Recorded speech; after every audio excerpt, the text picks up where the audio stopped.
I was asked a really interesting question recently about how to convince your friends and family to want to go where they're treated best. And the question goes like this: how do I convince my parents to diversify? In all other aspects, they're fabulously successful and rational and are themselves working towards a passport portfolio, but they seem to be prejudiced against anything that's not the West. They can't see themselves or their assets anywhere but in an advanced Western-style democracy. How do you handle this? Well, I'm going to share my thoughts with you right now.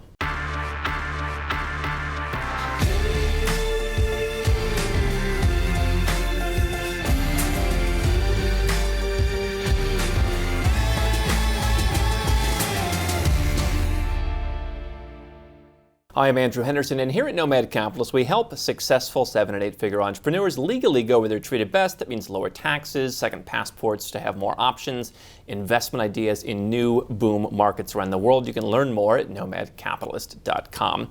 This question about how to bring your friends, how to bring your family on your nomad capitalist journey of having assets legally held overseas to protect them, having multiple residences, multiple citizenships, maybe owning a home or homes overseas, spending your time overseas to lower your taxes. These are concepts that to most people are foreign. Most people live in the bubble of their own country, and they're very concerned about leaving. And so I think the first thing to understand is, especially if it's your parents, you may not be able to convince everyone to come. Certainly if someone is your senior, they may not want your advice. And I think that you have to understand the personality type of people that you're dealing with. Certain people, as we've talked about in the book Surrounded by Idiots, they are what are called blues, where they are very detail-oriented, overly detail-oriented, and they're just always going to collect information and never make a decision. Or they're greens, where they're just cautious and they're never going to get out of their comfort zone. And if someone is in that category, you can certainly speak to them about, hey, you're gathering all this information, you like the idea, but you can't pull the trigger. Why is that? Or, why are you so cautious? I think one thing to do is do it yourself. Show rather than tell.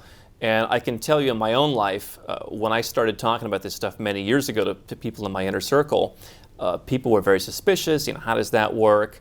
And the more I've done it, the more people have opened up. I've convinced friends to go out and get their second citizenship by descent. I've convinced people to move overseas. I've at least convinced some people to go and travel overseas. And so I think if you start doing it yourself and you set an example, that can be very helpful. One thing that I've seen is by going to some pretty crazy places, I've introduced my family to the idea, and they've been more open to. For example, last Christmas, my parents came down to Mexico City. I can't say that 10 years ago they would have been very open to doing that. Or they went to Israel on their own. Can't say they would have been that open to doing that 10 or 20 years ago. And so I think doing it and getting out of your own comfort zone is going to be an example rather than expecting others to come along. I think what you can also do is you can take baby steps. And so I do understand, and we do see people who come to us for help who they're very much in a Western sphere of influence. And so maybe they live in the United States, and for them the best second residence or second passport is going to be in Europe. Maybe they just like Europe, it's where they've traveled, it's where they've been. Maybe that's just what their comfort zone is.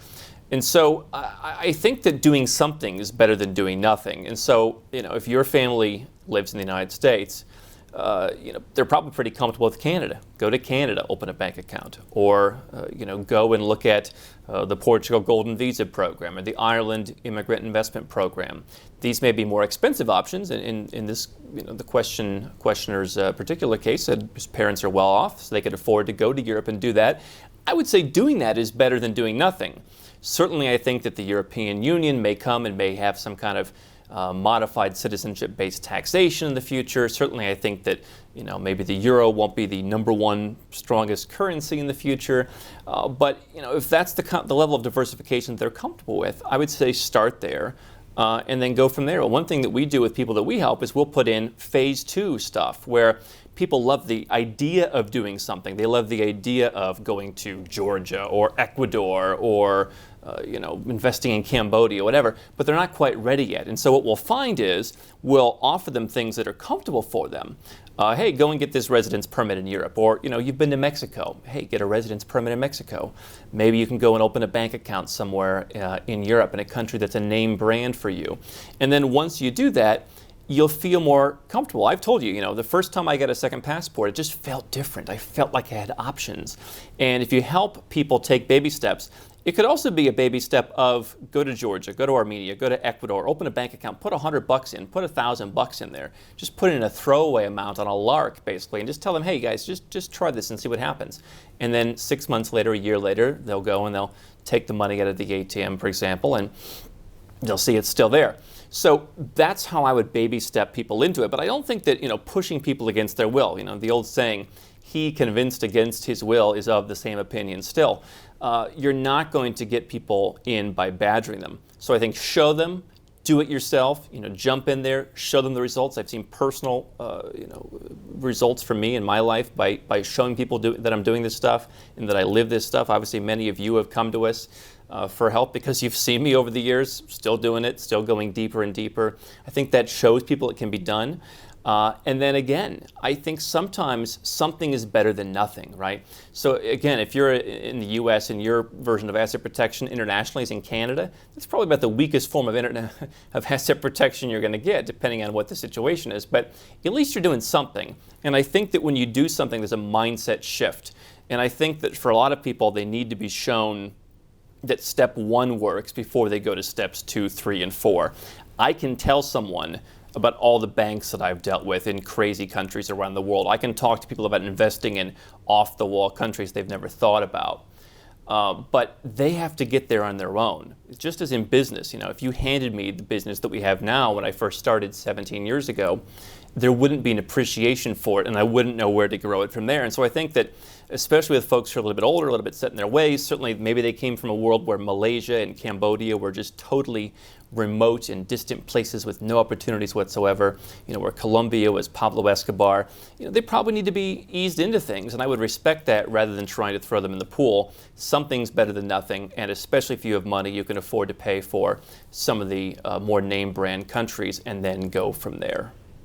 How can Nomad Capitalist help you? 4 ways. Number 1, subscribe to our channel and click the notification bell to make sure you get our new video every day. Number 2, get a copy of Nomad Capitalist, the book. You'll learn a lot of my personal experiences over a dozen years of studying this stuff, as well as exactly some of the strategies that you can use to build your Nomad Capitalist plan.